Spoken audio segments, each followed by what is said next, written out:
ముందుకు వచ్చేయండి. ఇప్పుడు ఇక్కడ మనకి ఇది 1, ఇది 2, 3, 4, 5, 6, 7, 8, 9, 10, 11, 12 సేమ్.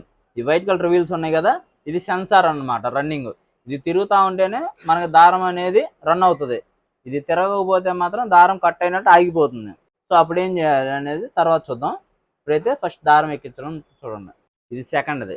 ఈ ప్లేట్ ఉంది చూసారా, ఈ ప్లేట్ కింద నుంచి రైట్ సైడ్కి ఏ దారం అయినా సరే రైట్ సైడ్కే రావాలి. తర్వాత ఈ హుక్ హ్యాంగ్ చేసి ఈ వైట్ కలర్ వీల్ ఉంది కదా, దీనికి 2 టైమ్స్ రౌండ్ చేయాలి. 1, 2. తర్వాత ఇది లాక్, దారం బయటికి రాకుండా. నెక్స్ట్ ఇక్కడ రాడ్స్ ఉన్నాయి కదా, ఈ రాడ్స్లో వచ్చేటప్పటికి రైట్ సైడ్ రాడ్ సైడ్ నుంచి కిందకి తీసుకోండి దారాన్ని. తర్వాత ఈ చెక్ స్ప్రింగ్ ఉంది కదా, ఈ స్ప్రింగ్లోకి వేసి బయటికి తీయండి. తీసిన తర్వాత ఇప్పుడు మళ్ళీ కింద నుంచి పైకి రావాలి దారం. రైట్ సైడ్ నుంచి కిందకి వచ్చింది, ఇప్పుడు లెఫ్ట్ సైడ్ నుంచి